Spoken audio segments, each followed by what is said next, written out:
Bonjour tout le monde. Au plaisir à vous retrouver aujourd'hui, le lundi 8 mars. D'abord, bonne fête à toutes les femmes. Donc, au plaisir de vous retrouver ici à la séance numéro 2 dans la formation Android Studio. Premièrement, on va voir est-ce qu'on a le logiciel installé ou non. Donc voilà, il est installé. On le lance.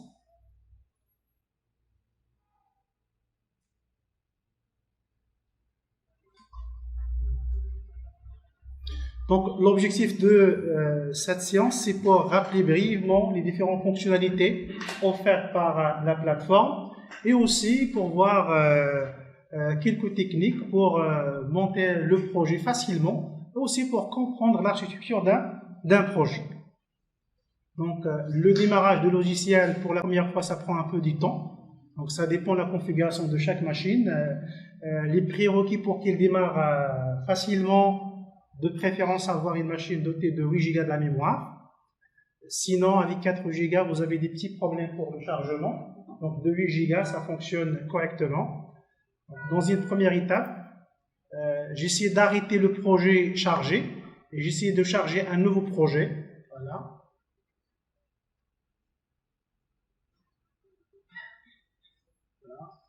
Je ferme le projet actuel.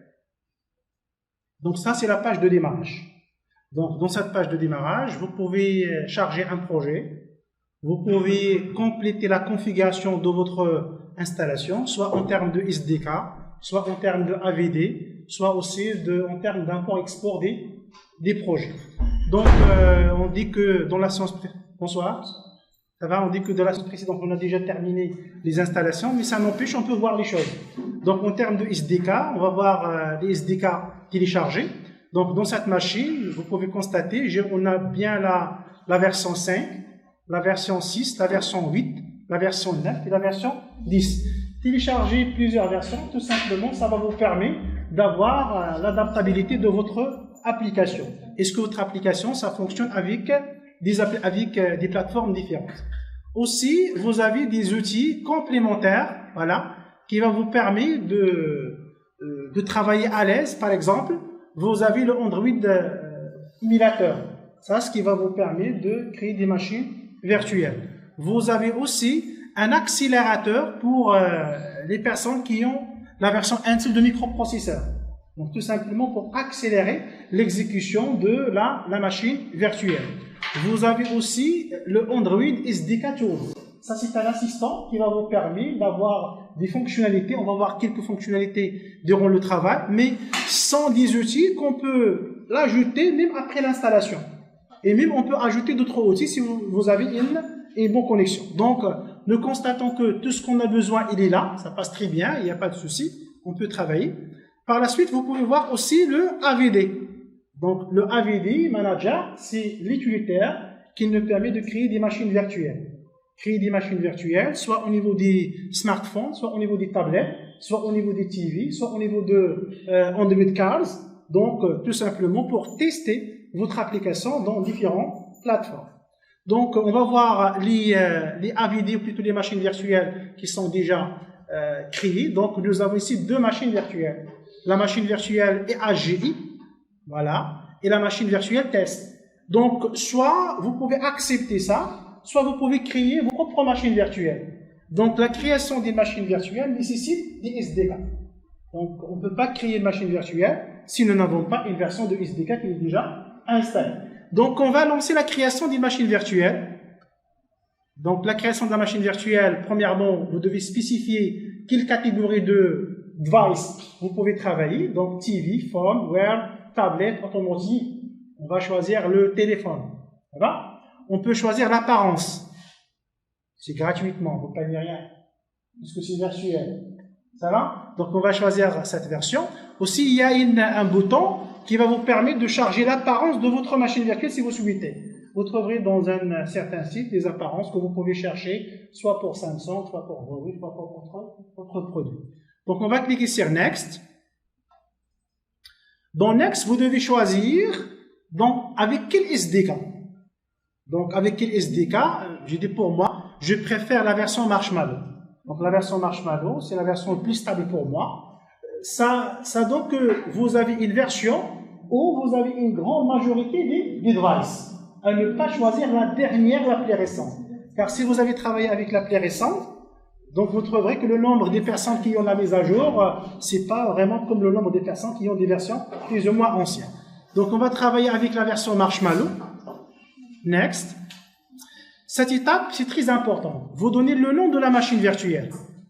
Donc nous avons la filière SRDI et la filière MIAGE. Ça va? Donc je donne ça, c'est le nom de la machine virtuelle, mais il y a une chose qui est très très importante, c'est la configuration avancée de la machine virtuelle. Comment il va consommer de l'espace, soit l'espace mémoire, soit l'espace disque dur. Ce qui m'intéresse beaucoup, c'est l'espace mémoire. Par défaut, il va vous proposer 1,5 giga. Ça va? Ça, c'est de l'espace qu'il propose. De préférence à ne pas faire une taille qui est comme ça. Si vous avez une machine modeste, vous n'avez pas vraiment une machine assez de mémoire, minimisez la taille. Mais attention, vous minimisez toujours la taille en relation avec le 256. Donc soit, je peux choisir la valeur 256, sinon la valeur 512, sinon vous pouvez travailler avec la valeur 1536. Donc on va choisir la valeur 512. Voilà. Et voilà, je clique sur Finish. En attendant pour qu'il ne prépare la machine virtuelle, attention, chaque machine virtuelle, elle va consommer aussi l'espace disque dur.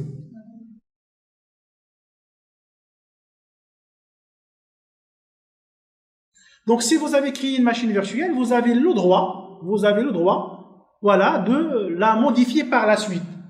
Soit modifier le nom, soit modifier l'espace, soit modifier l'emplacement. Donc, tout ça, vous pouvez le gérer. Par exemple, je veux renommer cette machine virtuelle, donc je clique ici, et voilà, on peut le renommer.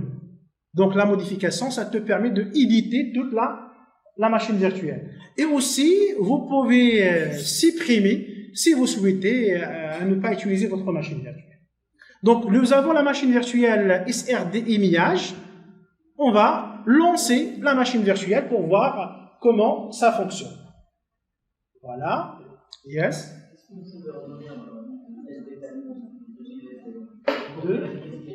Les outils de SDK, oui. Donc, vérifier les autres outils. Donc, voilà. Donc, ça, c'est la machine virtuelle. Il n'y a pas de question sur la machine virtuelle. Donc, maintenant, pour les outils de SDK. Voilà. Donc, je ferme ça.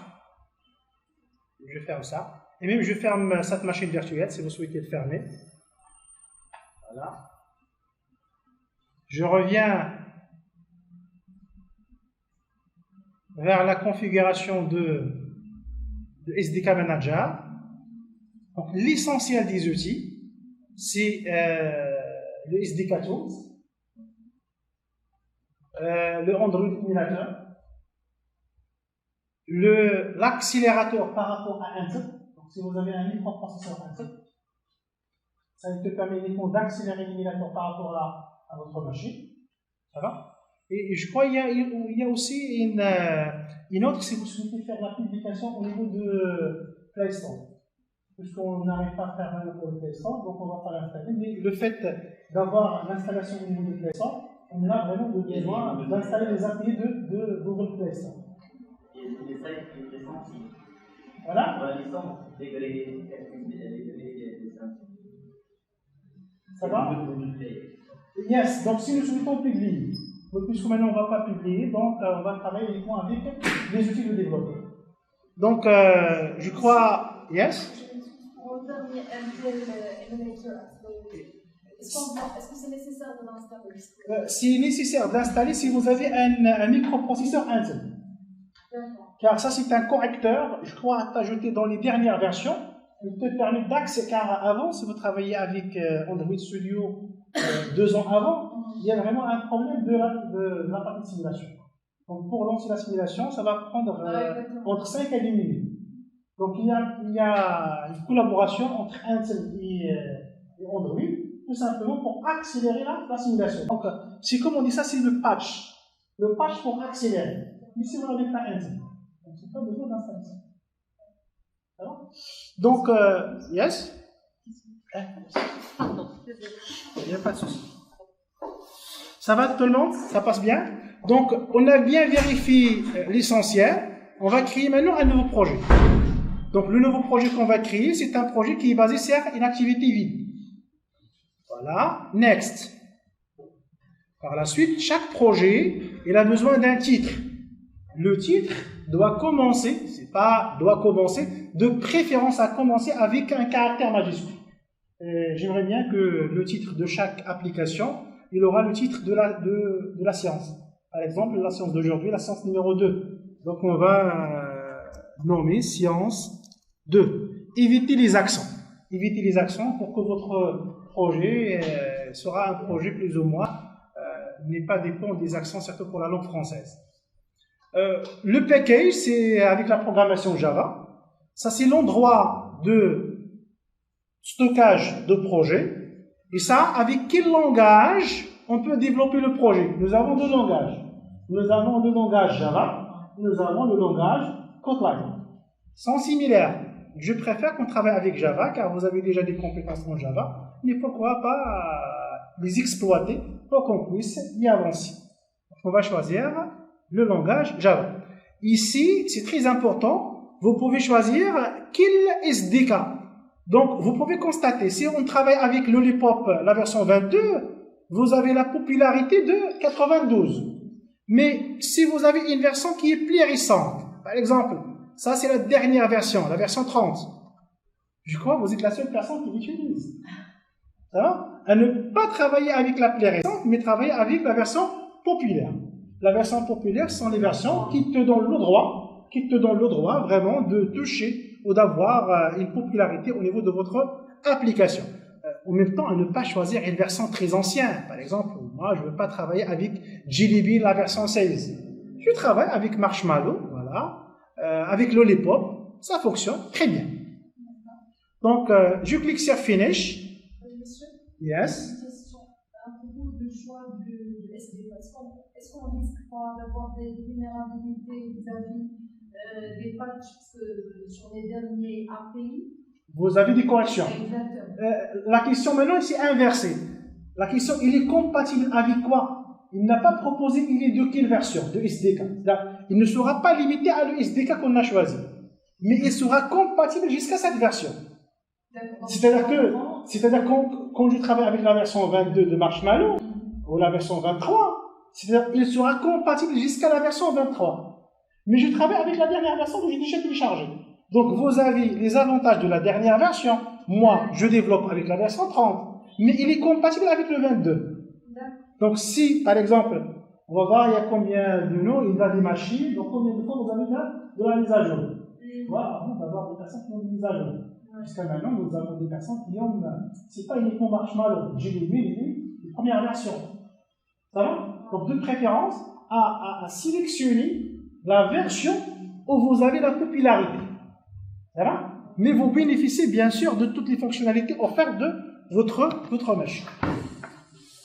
Ça va? Donc, on attend que le système se stabilise pour le chargement. Donc, vous trouverez une petite une bande à l'intérieur qui te donne, il est en train de charger le projet. Ça va? Après le chargement, il va vous proposer l'architecture suivante. Donc, un répertoire Java, un répertoire RIS, ressources. On commence d'abord avec le répertoire ressources. Dans ce répertoire ressources, vous trouverez des images, des vidéos, XML. Donc, tout ce qui est interface graphique. Tout ce qui est graphique, vous le trouverez dans ce répertoire. Ça va? On commence avec ce répertoire. Et exactement, on va commencer avec ce répertoire layout. Layout en français, c'est médiaval. Donc, l'apparence que vous l'avez dans l'écran. On fait double clic pour l'ouvrir. Donc, le nom, vous l'avez constaté, c'est activitymail.xml. Donc, ça, c'est un fichier XML. C'est un fichier XML qui va vous donner la présentation graphique de votre application. Comment vous voyez l'application? Ça va? Comment vous voyez votre application? Donc, comment on voit l'application? Il est comme ça. Donc, il est comme ça. Et je peux même ouvrir la partie de code source.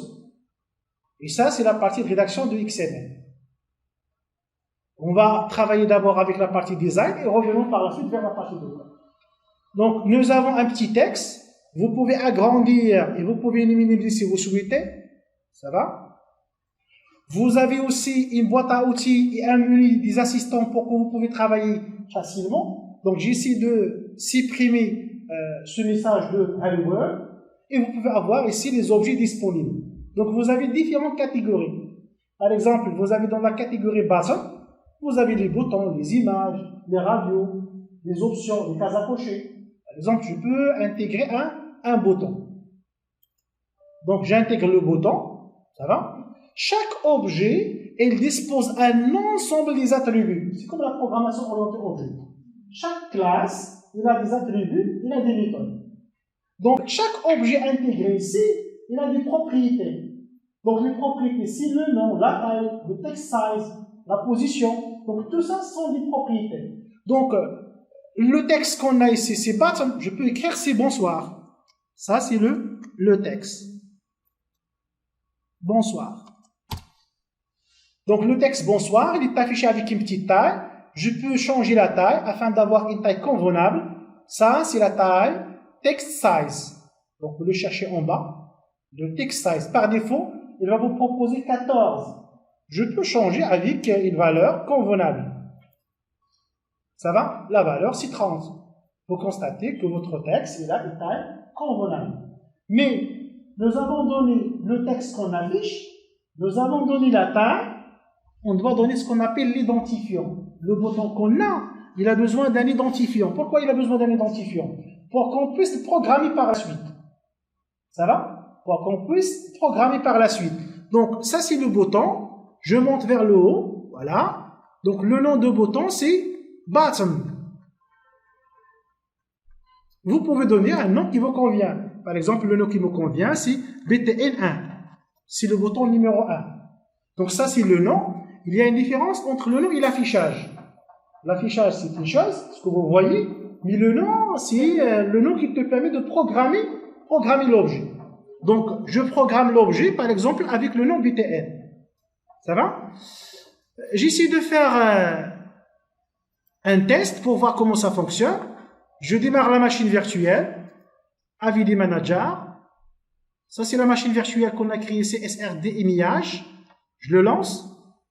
Ça ne va pas prendre beaucoup de temps comme la première fois, car c'est déjà initialisé, c'est déjà démarré. Voilà, il est maintenant là. Très bien.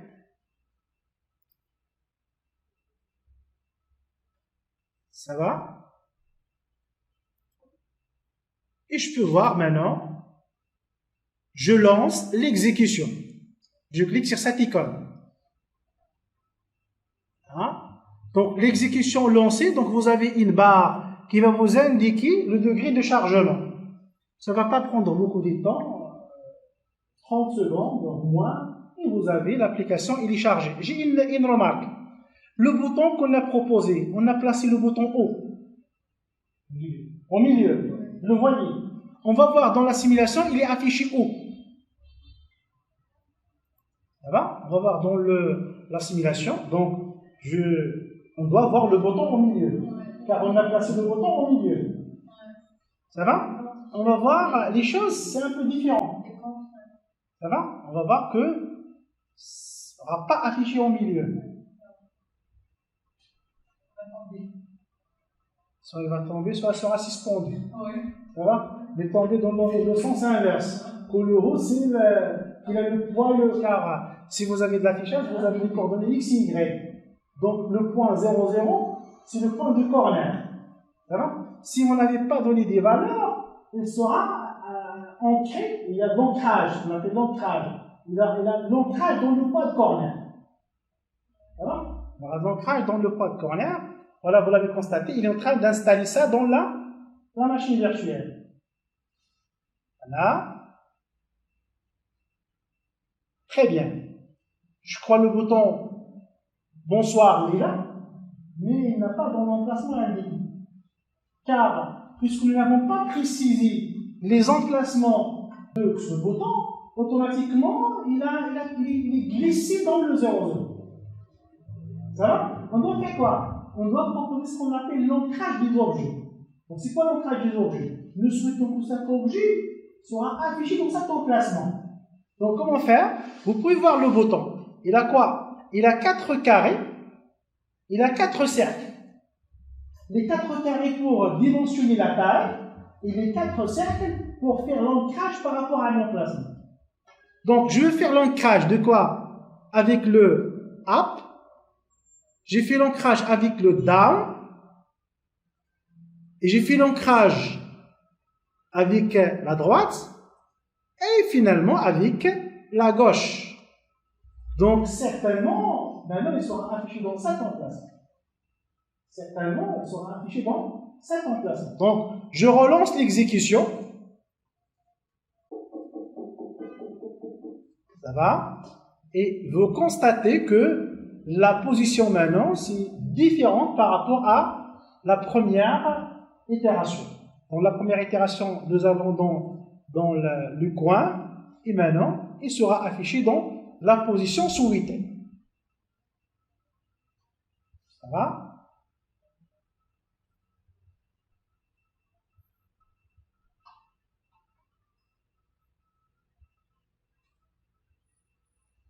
Vous pouvez voir maintenant l'emplacement. Est-ce qu'il y a le même emplacement? Ça va? Et il a l'emplacement que nous souhaitons. Ça va bien? Très bien?